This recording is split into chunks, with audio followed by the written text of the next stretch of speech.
Abra sua Bíblia comigo. Nós estamos trabalhando o livro de Apocalipse no capítulo 2 e estamos juntos aqui observando algo importante. Obrigado, querido.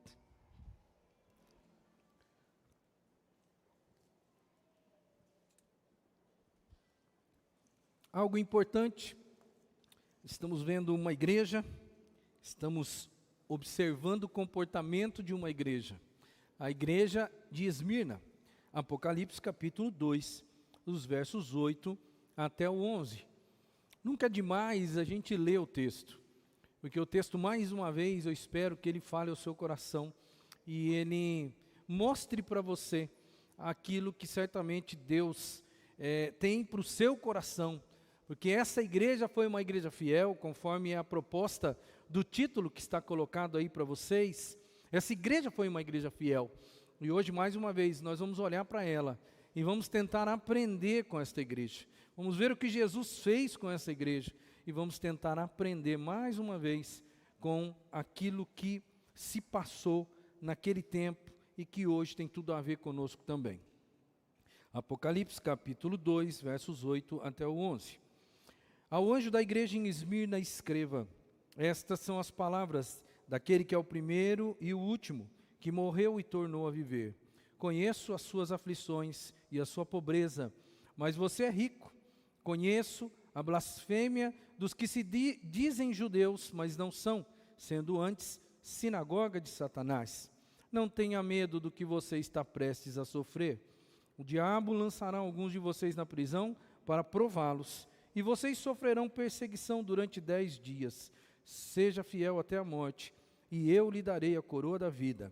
Aquele que tem ouvidos, ouça o que o Espírito diz às igrejas. O vencedor, de modo algum, sofrerá a segunda morte. Vamos orar mais uma vez, irmãos. Senhor, em nome de Cristo, nós estamos mais uma vez diante da Tua palavra. Queremos aprender um pouco mais acerca daquilo que o Senhor fez naquela igreja de Esmirna. Queremos ser parecidos com esta igreja. Queremos, Senhor, em nome de Jesus, sermos fiéis como eles.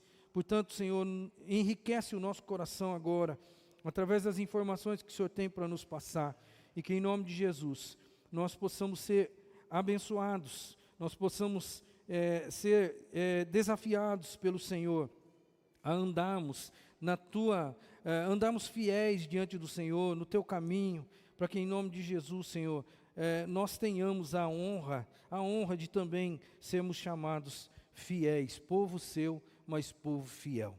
Louvado seja o Senhor por todas as coisas, em nome de Jesus. Amém e amém. Cartas modernas, esse é o título que nós estamos tratando. Desde o ano passado, nós falamos da igreja de Éfeso, depois, agora retornamos, neste mês agora de março, retornamos trazendo a igreja de Esmirna para nós avaliarmos a conduta dessa igreja e enxergarmos o que nós, como igreja local hoje aqui, temos que fazer para sermos parecidos com essa igreja.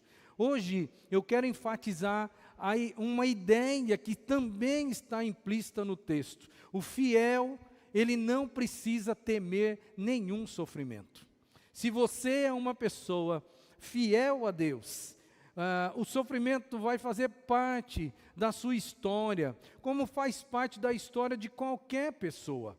No entanto, vai acontecer algo novo e diferente na sua vida, que não acontece com todas as pessoas. Você não vai temer, você vai confiar, e você vai passar por um processo que só aquele que caminha com Deus experimenta. Um processo de andar no meio do turbilhão, do sofrimento, da perseguição, da dificuldade, mas você não vai temer. E aí você vai dizer para mim, mas como que isso é possível? Eu digo para você, isso é possível. Uma igreja no Novo Testamento, uma igreja experimentou isso de uma forma muito chocante, que é a igreja de Esmirna. Se você esteve comigo aqui domingo passado, você percebeu que essa igreja é uma igreja sofrida, você percebeu que essa igreja é uma igreja martirizada, você percebeu que além de muitos membros desta igreja, até mesmo o líder desta igreja, ele foi morto de uma maneira diferente, uma morte difícil. e eles permaneceram fiéis. O fiel, ele não tem medo. Aí você vai perguntar, como que isso pode acontecer? Seja fiel, irmão. Seja fiel, porque o dia em que o sofrimento bater à sua porta, você vai descobrir o que o Espírito Santo é capaz de fazer por você na hora do sofrimento, se você for uma pessoa fiel. O texto diz o seguinte, olha, eu conheço as suas aflições e a sua pobreza. Depois aí em destaque, eu quero apenas ler os destaques do texto que está aqui para você no telão. Não tenha medo, não tenha medo, você está prestes a sofrer, mas não tenha medo. Esse sofrimento vai ser usado para provar vocês. Vocês terão uma perseguição sim, mas essa perseguição durará 10 dias. Seja fiel até a morte, e eu vou dar para você a coroa da vida. E o texto termina dizendo, o vencedor, o fiel, ele não sofrerá a segunda morte. Eu quero, à luz desse texto, observar algumas verdades aqui. O texto, ele apresenta para a gente, irmãos, 3 coisas. Elas estão implícitas aqui. É lógico que às vezes numa leitura meio rápida você não consegue enxergar, porque você não tem essa ótica, mas é fato, e eu vou mostrar para você agora no percurso dessa narrativa, desse sermão, que Deus está presente, Jesus está presente no meio dessa igreja, e não está só presente, Ele está cuidando dessa igreja, e muito mais do que cuidando, andando junto, amparando, conversando com ela, ajudando ela no decorrer do percurso. Jesus ainda faz uma promessa para essa igreja. Então, à luz destas 3 premissas, é que eu vou trabalhar o seu coração, através da palavra que Deus tem colocado para nós aqui, para que em nome de Jesus você seja um crente fiel, zeloso, porque vale a pena ser um crente fiel e zeloso. Vamos caminhar então, um por um, passo a passo. Primeiro, observe comigo a presença de Jesus no meio da igreja. A Bíblia vai dizer, já no início do texto aqui, no versículo 9, que Jesus está dizendo para ela assim, eu conheço as suas aflições, eu sei o que você está passando, eu sei o que você está vivendo, eu estou junto de você, mesmo que você não perceba, eu estou aí, eu estou do seu ladinho. Jesus conhece quem nós somos, e Ele conhece tudo o que está acontecendo ao nosso redor, irmãos. Eu quero relembrar você algo que eu não falei agora no mês de março, eu falei em outubro do ano passado para você. Quando a gente iniciou essa série Cartas Modernas, eu abri com a igreja de Éfeso. Mas antes de tratar a igreja de Éfeso, eu trouxe alguns aspectos preliminares que seriam importantes para você entender todo o contexto das 7 cartas do Apocalipse. E lá, em Apocalipse, no capítulo 1, nos versículos 12 e 13, diz assim, quando João está tendo a visão dos céus, a Bíblia diz que a Bíblia relata dessa forma, voltei-me para ver quem falava comigo, voltando-me, eu vi 7 candelabros de ouro, e entre os candelabros, alguém semelhante a um filho de homem. E você já percebeu, se você estava aqui comigo no ano passado, que essa figura era a figura de Jesus, andando, presente no meio dos candelabros. E o que seriam esses candelabros? Aí o próprio texto vai dizer e vai deixar claro para a gente, Apocalipse 1, verso 20. Este é o mistério das 7 estrelas que você viu em minha mão direita, e dos 7 candelabros. As 7 estrelas são os anjos das 7 igrejas, e os 7 candelabros são as 7 igrejas. Juntando a narrativa e a verdade dos 2 textos, você vai perceber que Jesus deixou muito claro no início, através do escrito de João, que Ele está presente na igreja, Ele caminha com a igreja, Ele protege a igreja, Ele cuida da igreja, Ele ampara a igreja. Isso não quer dizer que Jesus vai isentar a igreja de dores, de sofrimentos, de angústia. Por quê? Porque o mundo é cruel, irmãos. porque o mundo vai nos trazer dificuldades. Eu não me esqueço que Jesus, quando orou pelos discípulos, Ele disse para Deus o seguinte: eu não rogo, Pai, que os tire do mundo, mas que os livre do mal. Por que Jesus disse isso? Porque Jesus sabia muito bem que o mundo é mau, irmão. E a igreja perseguida, a igreja que vai sofrer durante a sua história, ela vai sofrer porque o mundo é mau. Bom seria se Jesus nos recolhesse, mas esse não é o propósito dele. O propósito dele é levar esse evangelho a esse mundo mau. Porque nós um dia também fazíamos parte do mundo mau. E agora já não somos mais. Somos igreja de Deus. Mas como Ele ama o mundo, como Ele morreu pelo mundo perdido, como Ele derramou o amor para toda a criatura, Ele vai continuar a falar desse amor até o último dia. E a igreja, por falar desse amor, por viver Jesus, a igreja vai ser uma igreja sofredora. A igreja vai ter as dificuldades, ela vai passar por momentos difíceis, irmãos. É inegável isso, porque a história mostra isso para nós. O livro de Salmos, né, Deus também trata esse tema para a gente, e Ele fala do sofrimento. A Bíblia fala que Deus registra, irmãos, o nosso lamento. A Bíblia diz que Ele recolhe as nossas lágrimas num odre especial, né? E o salmista, até de uma forma poética, ele vai dizer assim: acaso os meus lamentos e as minhas lágrimas, acaso eles não estão anotados no teu livro? O meu sobrinho, na verdade sobrinho da Andréia, quando ele era bem pequenininho, alguém fez uma coisa meio ruim com ele, e ele disse assim para essa pessoa: Jesus anotou. Ele nunca tinha lido esse salmo, ele nem sabia disso. Aliás, nessa época, quando ele disse isso, ele estava começando a frequentar a igreja. Ele tinha lá, 8 anos de idade, 6 anos de idade, não me lembro muito bem, mas eu me lembro muito porque marcou a gente, marcou eu e a Andréia, porque a gente estava ali, quando ele disse para a pessoa que fez um mal para ele: Jesus anotou.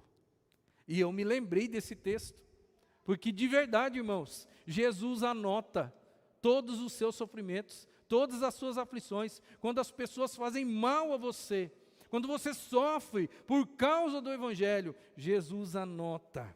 E olha só, eu estou pensando aqui num primeiro momento da presença de Jesus. Jesus está presente, Ele está no meio da igreja, Ele caminha com você. Ele mostrou no livro de Apocalipse que Ele caminharia no meio da igreja.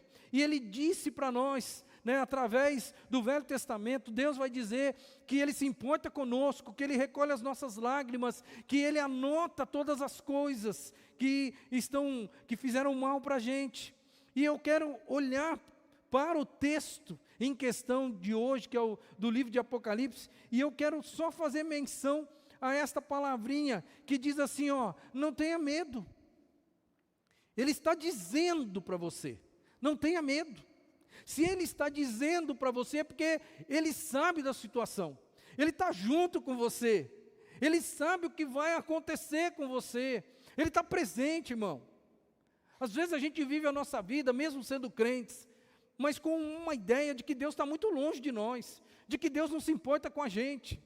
Essa igreja vai sofrer, essa igreja de Esmirna, ela vai sofrer e vai sofrer muito, mas isso não quer dizer que Deus não está com eles, isso não quer dizer que Jesus não caminha no meio deles, Ele está presente. Mas para nós é um negócio meio difícil, meio doído de aceitar. Espera aí, Ele está presente, mas Ele não está vendo que eu estou sofrendo? Ele está vendo sim, irmão, está vendo sim. Ele sabe que esse sofrimento é um sofrimento real, Ele se importa com isso, mas Ele vai deixar claro também que um dia Ele vai botar ponto final nesse sofrimento. E às vezes a gente não se dá conta de que para Deus, para Jesus, o que vale mesmo da nossa vida, irmão, é a vida eterna. Às vezes a gente joga muita expectativa em cima dos 70, 80, 90 anos que nós vamos viver aqui na terra. E Jesus, o olhar dele, a amplitude de visão dele com relação ao ser humano, vai muito além desses míseros 70, 80 ou 90 anos que nós vamos viver aqui. Ele vai botar um ponto final no sofrimento. O próprio livro de Apocalipse vai deixar claro, nas suas últimas linhas, dizendo que um dia ele vai enxugar dos nossos olhos toda lágrima. Isso quer dizer o quê? Que nós vamos ter lágrimas de sofrimento e de angústia no decorrer da nossa existência, mas que um dia ele vai acabar com esse negócio. Gente, como é bom saber que esse negócio vai acabar. Difícil é você viver a vida sem a perspectiva de que um dia esse negócio vai acabar. Quem que tem essa perspectiva? É a igreja. Quando eu digo igreja, é aqueles que são salvos pela graça e pelo amor divinos. Estes têm a certeza no fundo do coração de que um dia o sofrimento acaba. Mas isso não quer dizer que Jesus está longe. Ele está caminhando junto com a gente. E Ele está falando com a gente. Ele está advertindo essa igreja. Ele está preparando essa igreja emocionalmente, espiritualmente. Quando Ele vai dizer assim, ó, não temas. É tão bom quando a gente tem alguém do nosso lado, que sabe que a gente vai enfrentar uma dificuldade futura. E é tão bom quando a gente tem alguém para dizer para a gente assim, ó, não tenha medo. Um dia, eu vou ter que chegar para minha filha e dizer para ela assim, filha, agora você vai fazer vestibular, né? E todos os jovenzinhos que vão fazer vestibular, eles vão para lá com medo. E eu que já fiz o vestibular, eu vou dizer para ela assim, filha, não tenha medo. Você estudou, minha filha, você se preparou? Então vá e não tenha medo.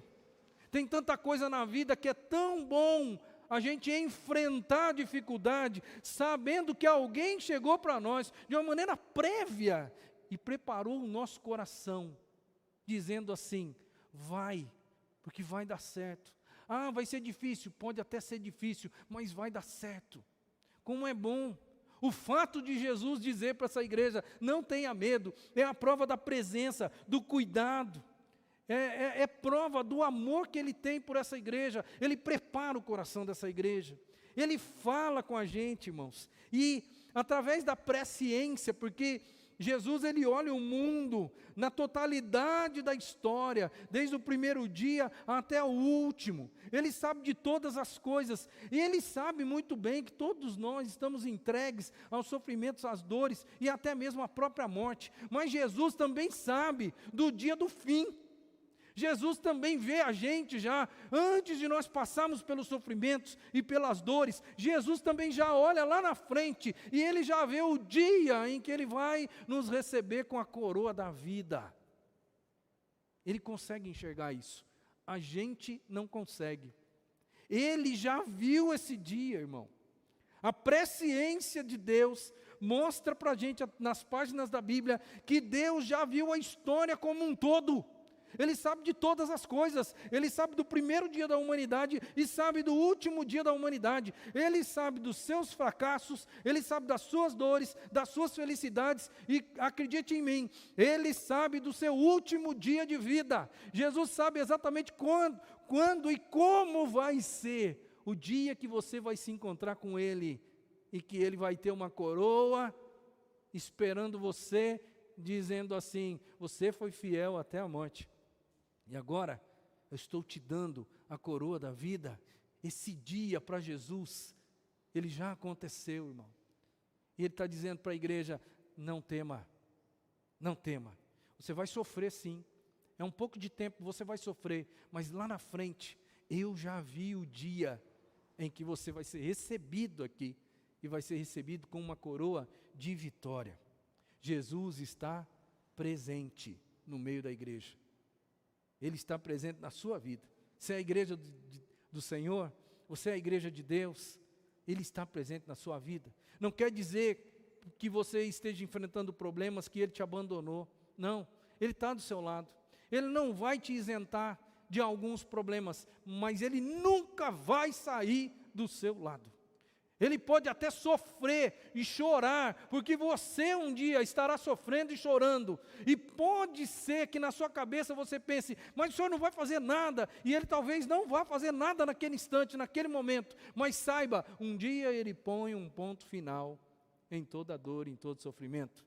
E aí, a sua vida, ela vai ser vivida de uma forma com que a gente nem tem condição de imaginar. Porque a Bíblia diz, nem olhos viram, nem ouvidos ouviram, nem jamais penetrou no coração do ser humano o que Deus tem preparado para aqueles que o amam.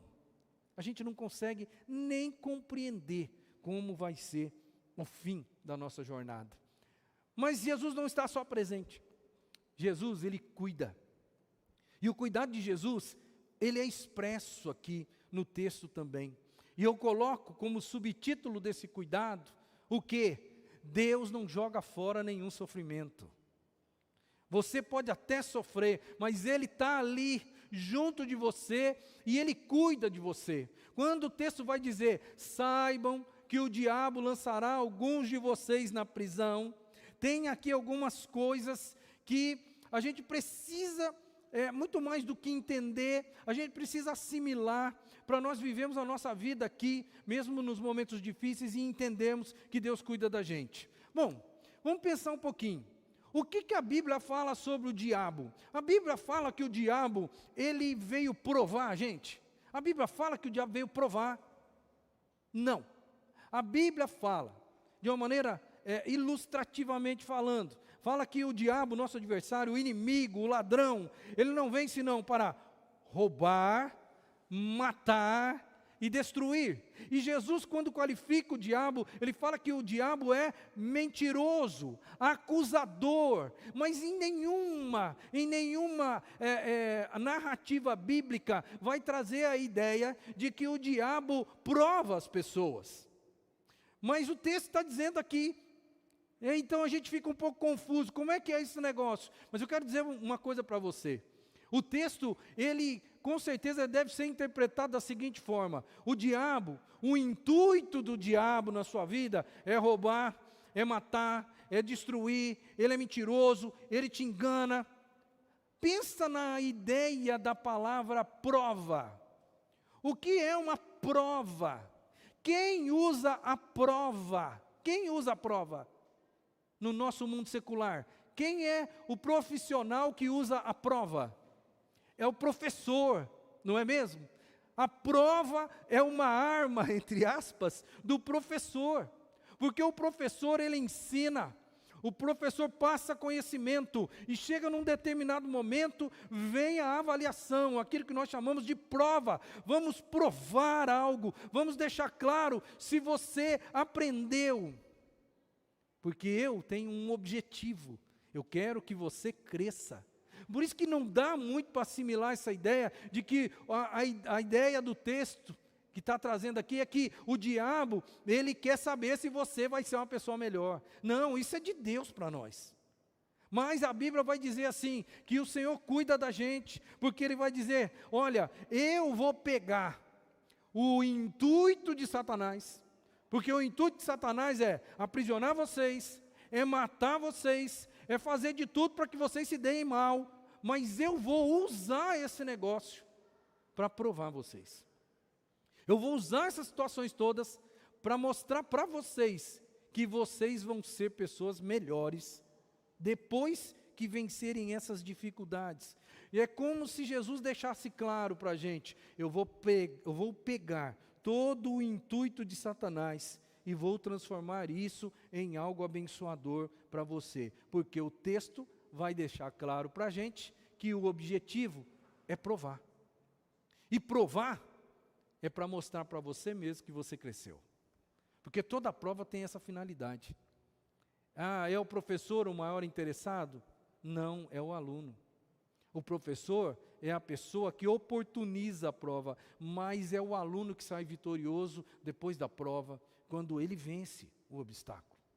Então, eu quero crer que Jesus está alertando a igreja, está cuidando da igreja, está dizendo para a igreja, olha, fiquem espertos, o adversário de vocês, ele está aí, o adversário de vocês, ele vai tentar alguma coisa com vocês, mas nós vamos transformar essa situação difícil, essa tentação, em algo que vai acabar provando você.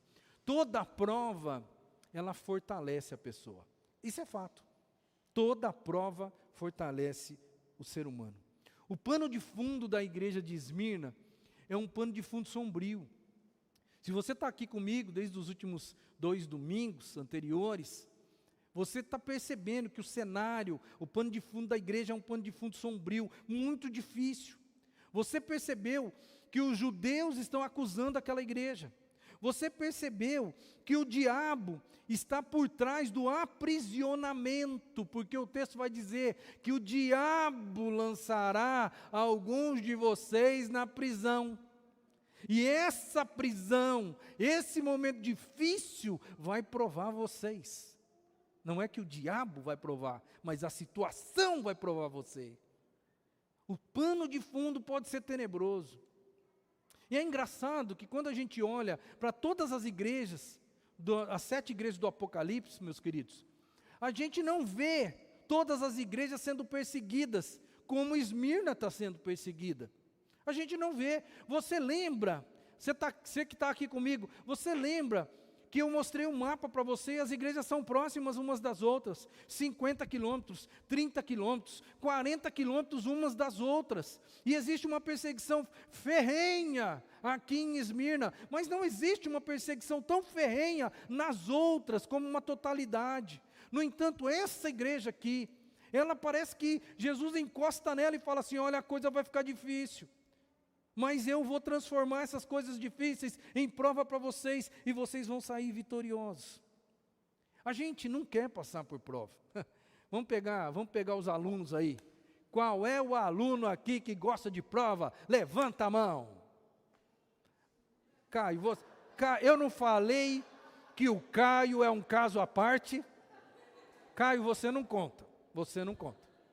O resto, todo mundo conta, mas você não conta.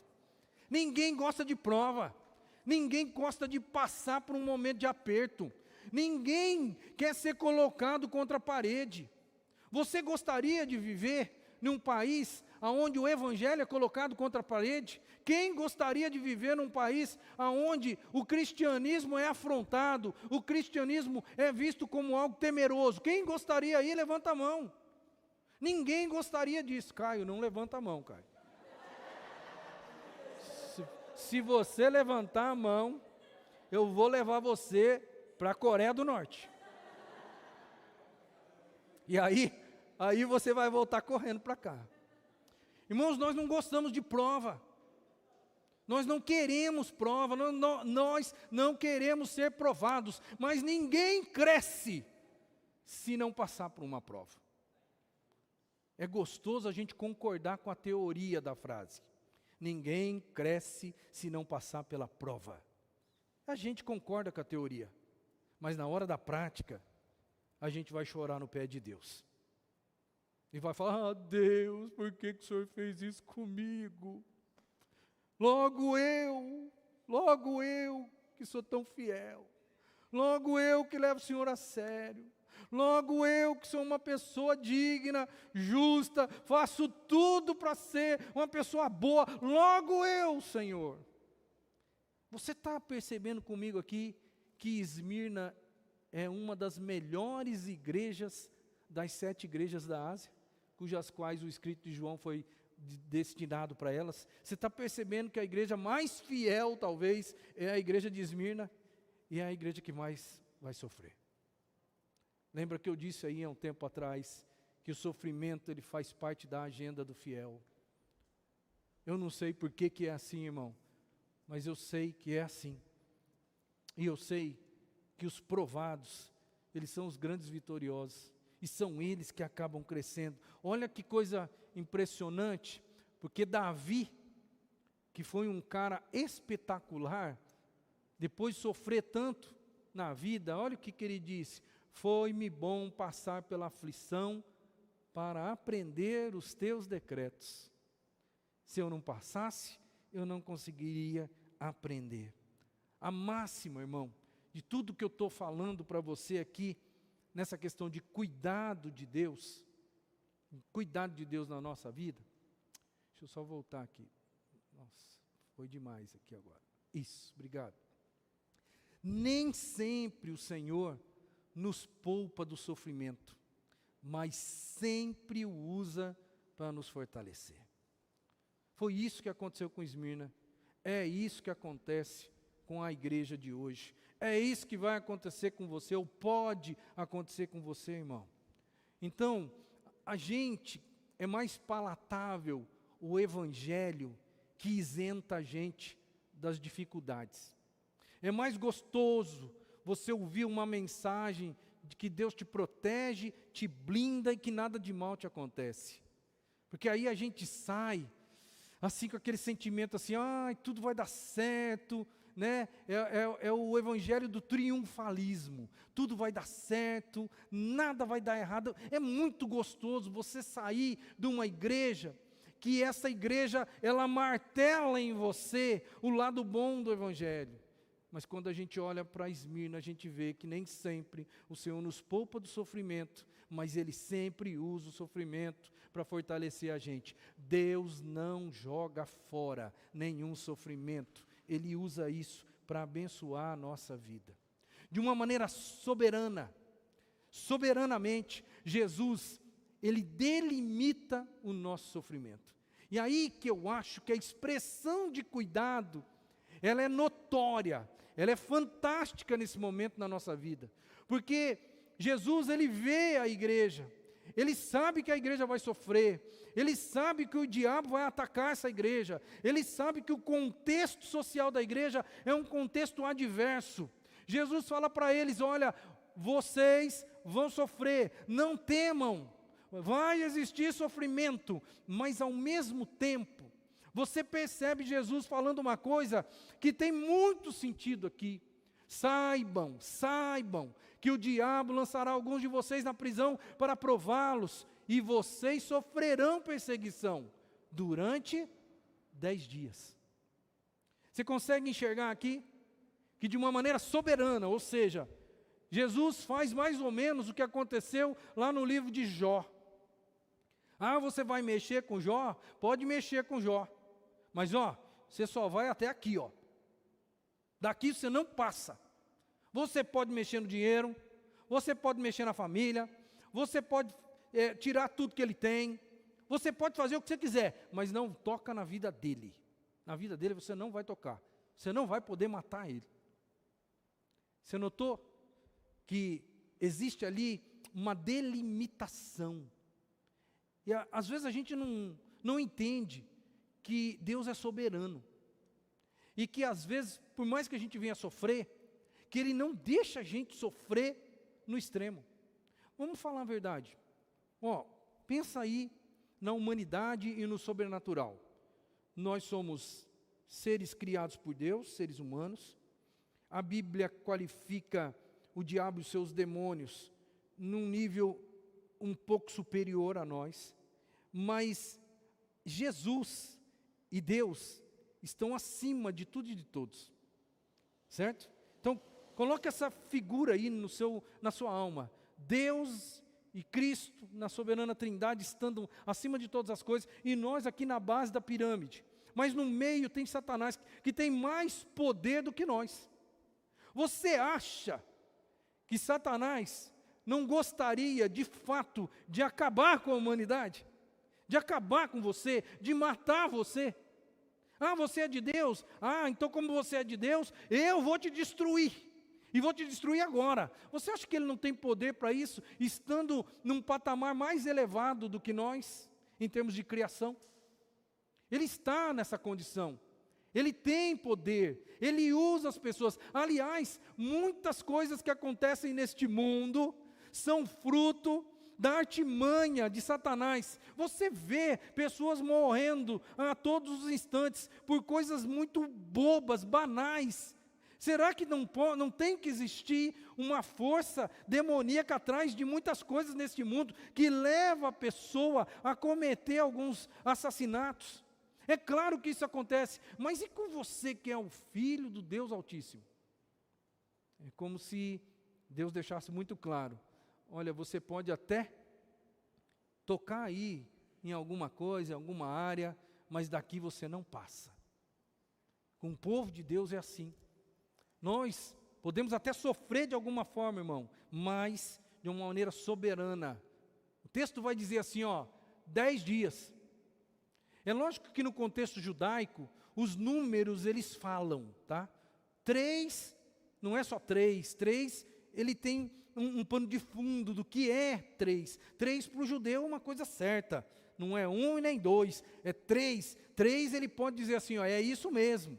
Né? O 12 é um número simbológico, o 10 é um número que mostra plenitude, um tempo determinado, E Deus, através de Cristo, vai deixar claro, olha, vocês vão sofrer, mas vão sofrer durante um tempo.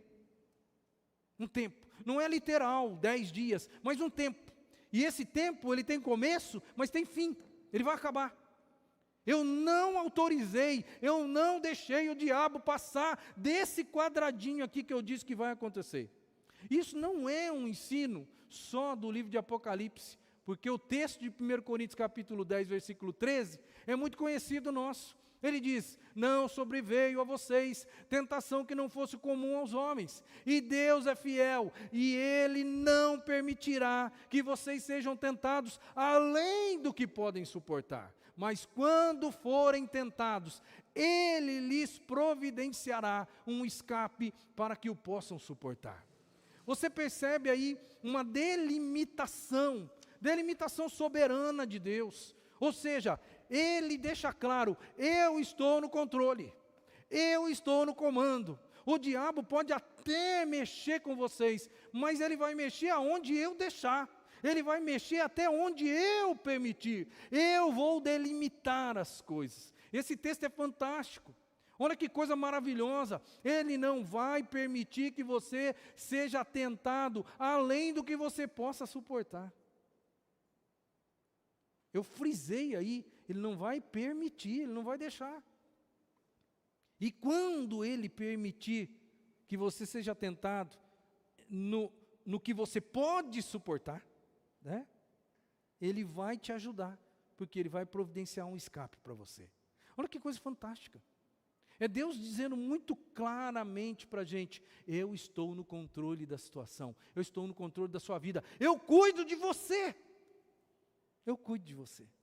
Jesus está presente, Jesus cuida, e depois Jesus promete ainda algo para a igreja.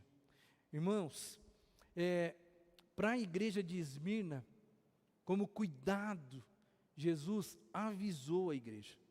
Ele disse assim, saibam. Às vezes tem algumas palavras que estão ali, mas a gente não consegue entender, né? Saibam.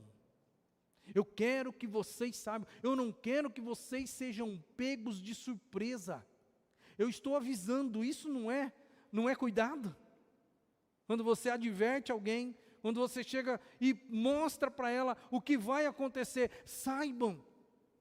Jesus adverte a igreja, ele fala para a igreja se preparar com isso, né? Jesus sabe, e muito mais do que saber, ele esclarece para a gente, ou pelo menos esclareceu para Esmirna, quem é que está atrás dos ataques, porque o verso 10 também vai deixar claro que é o diabo, olha lá, saibam que é o diabo que vai lançar alguns de vocês na prisão.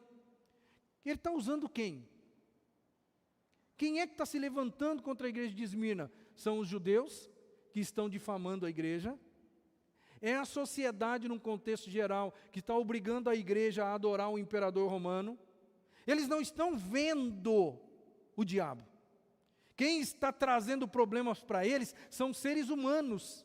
Mas Jesus deixa claro, falou assim, eu quero que vocês saibam que quem está atrás de tudo isso, ou por trás de tudo isso, orquestrando as coisas, manipulando os seres humanos para deixar vocês numa situação difícil, é o diabo.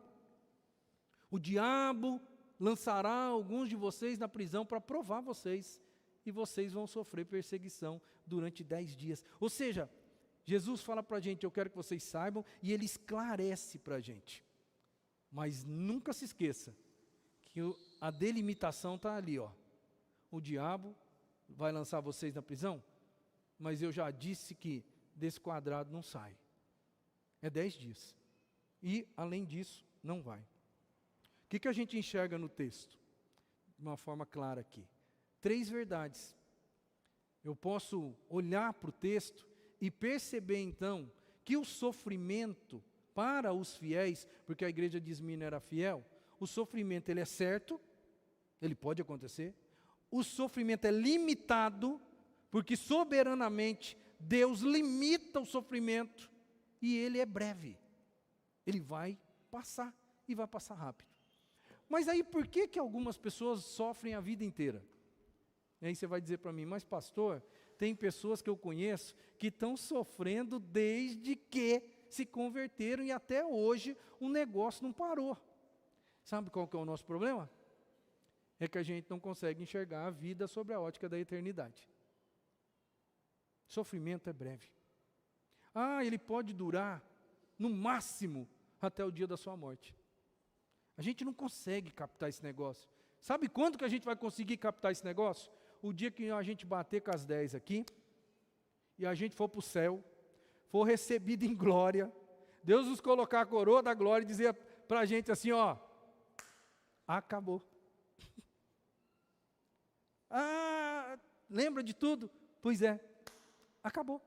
E agora eu quero dizer para você, daqui para frente, nunca mais vai ter fim a sua vida, e você nunca mais vai ter problema, nunca mais vai precisar chorar, nunca mais vai ter uma amargura na vida, você vai viver feliz para todos sempre. Aí, irmão, aí a gente vai entender que o sofrimento é breve. Mas por enquanto, com a nossa cabecinha aqui, a gente não consegue compreender esse negócio, porque a gente não viveu ainda, não experimentou o que é a eternidade. Por isso que para a gente viver é tão difícil, porque a gente não entende, porque alguns problemas na nossa vida não acabam, e aí a gente coloca em xeque o amor de Deus, a gente fala que Deus não ama a gente, que Deus não cuida da gente, que Deus não está presente na nossa vida, mas um dia a gente vai ter que bater na boca, vai ter que bater na própria boca, porque um dia a gente vai estar na glória, e na glória dos céus, irmãos. Em Esmirna, aconteceu exatamente igual aconteceu no livro de Jó. Deus mostrando para a igreja, eu estou no controle, quem está no controle é o soberano do universo. E mesmo na sua breve jornada, eu vou dizer, é só 10 dias, Esmirna, e depois vai cessar, vai acabar, não vai existir mais. E é interessante, você estava aqui comigo domingo passado, o livro de João, Apocalipse de João foi escrito por volta do ano 90, 95 depois de Cristo, certo? Você estava aqui comigo no domingo passado, quando é que o nosso querido lá, que era o pastor da igreja, quando é que ele morreu? No ano 155.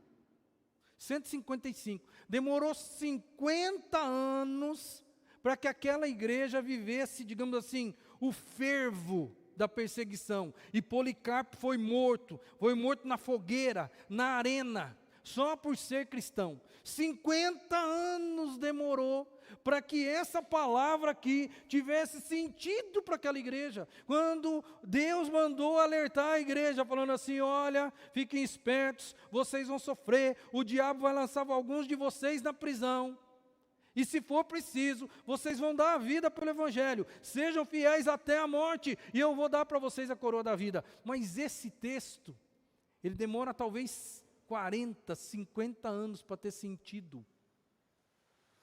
E sabe o que é interessante?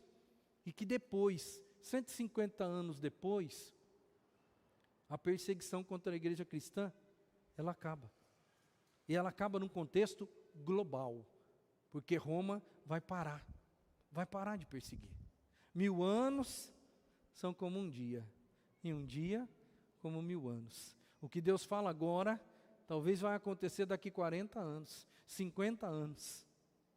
E é engraçado isso, você ser o portador da voz de Deus, de dizer para a igreja, fique esperto com isso. Igreja, abre o olho com aquilo, e as coisas parecem que não acontecem no outro ano. Não acontece na outra semana, não acontece no outro mês, não acontece daqui 2 anos, daqui 5, mas um dia, irmãos, vai acontecer.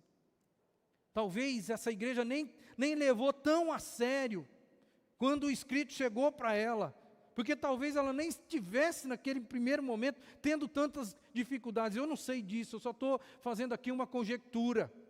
Mas uma hora o calo apertou, uma hora as coisas aconteceram, e Jesus já tinha avisado ela. Nada melhor do que você experimentar o cuidado de alguém, mas o cuidado de alguém que diz que a coisa vai apertar, mas que já diz para a gente, ó, eu já estou resolvendo, tá? Eu já estou delimitando e estou dizendo que o negócio vai ser breve, irmãos. É por isso que Jesus vai dizer para aquela igreja assim, ó, não tenha medo. Não tenha medo. Todo mundo aqui que tem filho pequeno, levou o filho para tomar vacina. E a gente disse para o filho, né? Ó, vai doer só um pouquinho. Alguns de nós até caiu na besteira de falar que não vai doer. Aí na hora que aplica, fala assim, ai meu pai mentiroso. Né? Mas Jesus não falou isso não. Jesus falou para eles, ó, coisa vai acontecer. Vai doer sim. Mas vai ser breve. Vai acabar. Quem tem ouvidos para ouvir, ouça o que o Espírito diz às igrejas. Irmão, é por isso que Jesus falou, não tema, não tenha medo. E aí, eu começo a pensar em mim. E eu já falei isso aqui nesses domingos, eu vou voltar a falar. Como será que eu vou me comportar no dia em que eu for colocado à prova? Eu quero dizer um negócio para você. Eu tive uma experiência na vida que poucos têm. Eu fui chamado por Deus para o ministério pastoral. E é isso que me ensinou. Porque é algo que você não imagina, pelo menos eu não imaginava, é algo que eu não projetava e é algo que eu não queria. Mas quando Deus chegou e disse, existiu algo dentro de mim que não me deu condições para dizer não. É até um pouco difícil de explicar. É como que se o Espírito Santo do Senhor, ele tomasse conta do meu intelecto, da minha alma, porque o meu intelecto dizia não. Mas é como se ele me capacitasse de uma forma que eu nem mesmo queria, para que eu não dissesse não. Eu vi, antes de preparar esses sermões para você, eu fiz questão de olhar na internet algumas pessoas que sofreram martírio. Algumas pessoas que morreram. Pessoas que foram degoladas. Eu vi um cara sendo queimado vivo dentro de uma jaula. Queimado vivo, só porque era cristão. E eu vi uma mulher na Nigéria, apanhando a paulada, e sendo ateado fogo nela, porque era cristã.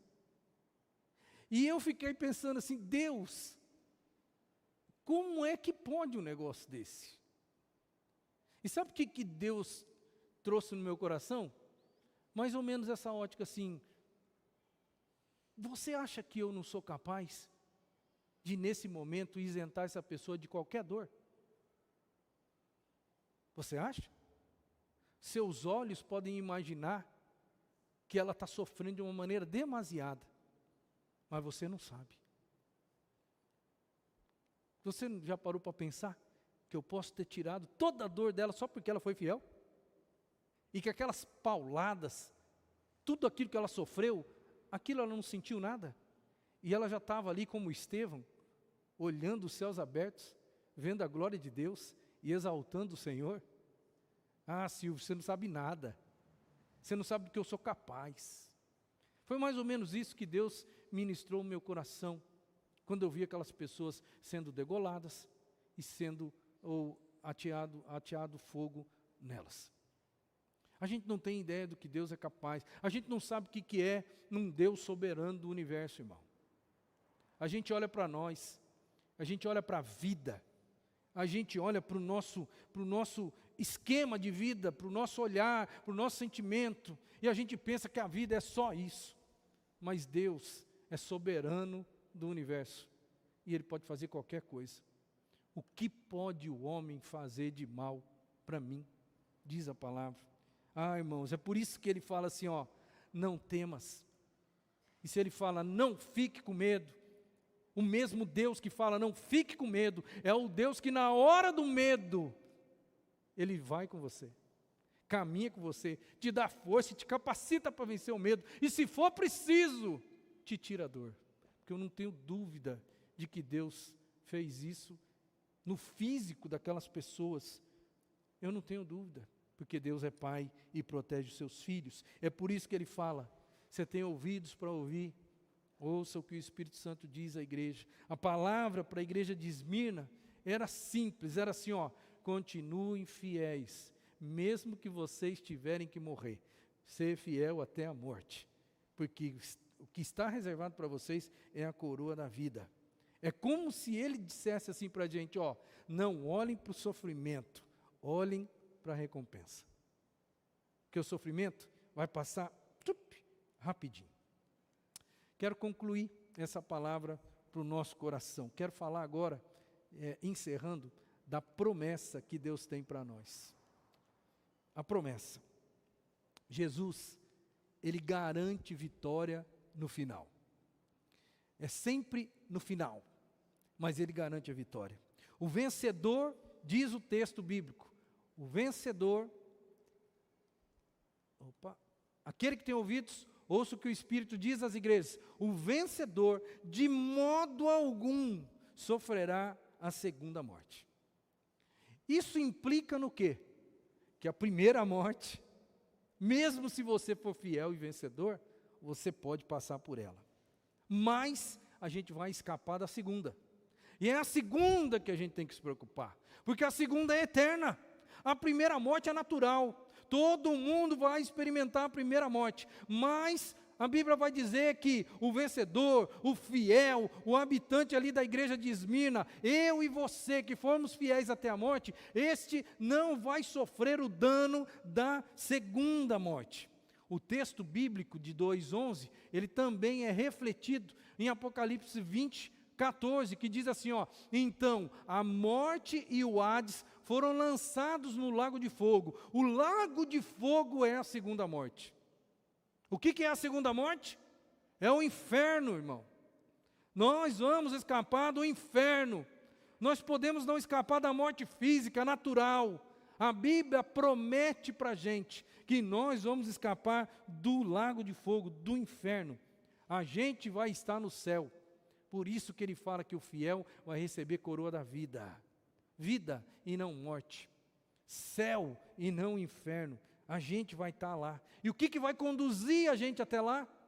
Ser fiel até a morte, e eu vou te dar a coroa da vida. É a fidelidade sua a Deus. A gente falou tanto de fidelidade semana passada. É essa fidelidade que vai conduzir você ao céu. O fiel, ele não precisa ter medo. Se você é fiel, irmão, não importa o que venha acontecer com você no dia de amanhã, não tenha medo, porque Deus vai salvar a sua alma da segunda morte. Quem foi que falou isso? Quem foi que falou isso? Aquele que morreu e que tornou a viver.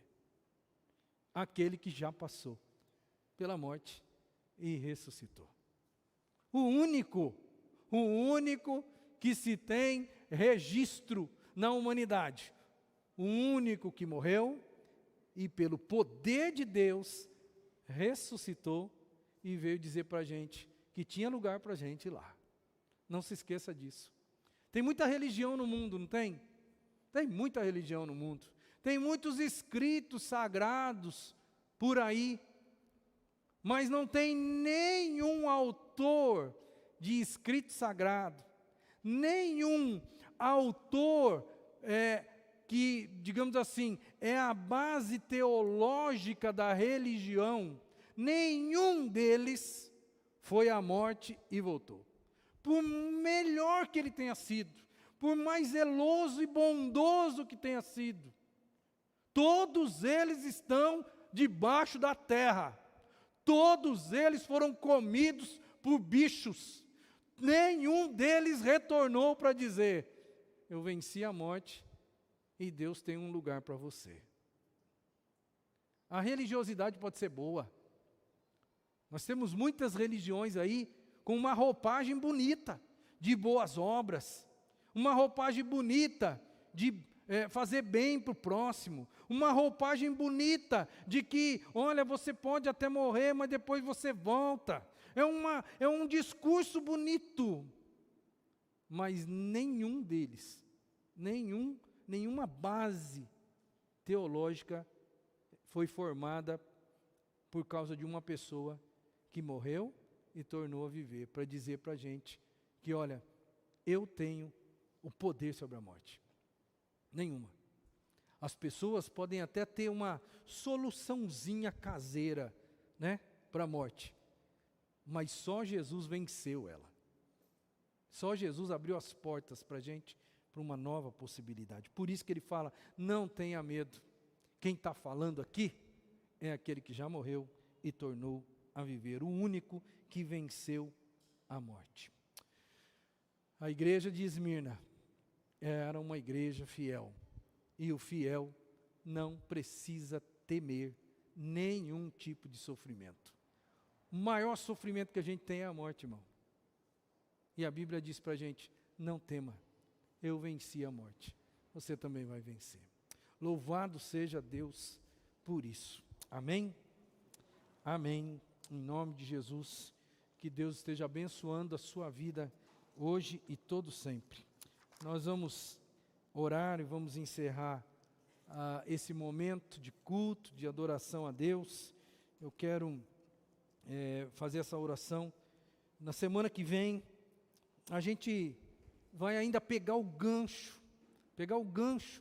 de tudo que a gente está trazendo aqui, e eu vou ainda ampliar um pouquinho, né, o que a gente tem em cima desse texto maravilhoso. A gente vai ver aí a similaridade da igreja de Esmirna com o próprio Jesus, né? Vamos orar e vamos pedir a graça de Deus sobre a nossa vida, sobre a nossa semana. Senhor, em nome de Jesus, estamos aqui diante da Tua palavra, e ela nos traz alento. Ela mostra para a gente que o Senhor está no controle, ela mostra para a gente que o Senhor está presente, que o Senhor está cuidando, ela mostra para a gente, Senhor, que o Senhor nos dá promessa. A promessa que o Senhor nos deu é a mesma promessa que o Senhor deu para Esmirna, que um dia o Senhor vai colocar um ponto final em toda a dor, e que eles vão ter a coroa da vida. Deus, isso é para mim, isso é para os meus irmãos aqui. Por isso eu peço em nome de Jesus, que a gente creia nesse negócio, e que quando o sofrimento vier, a gente não reclame. Quando o sofrimento vier, a gente passe por ele, sabendo que é verdade, ele é certo, mas que o Senhor vai cuidar da gente durante o percurso do sofrimento, que o Senhor vai delimitar o sofrimento, e que esse sofrimento um dia vai ter fim. Deus dá essa ótica de vida para a gente, porque com esta ótica, sob esta ótica, nós vamos viver à luz da eternidade, jogando, Senhor, todas as nossas expectativas para o reino dos céus, reino esse que o Senhor está preparando para cada um de nós. Louvado seja o Senhor por isso. Louvo, agradeço e engrandeço o Teu nome nessa noite, em todo sempre, em nome de Jesus. Amém e amém.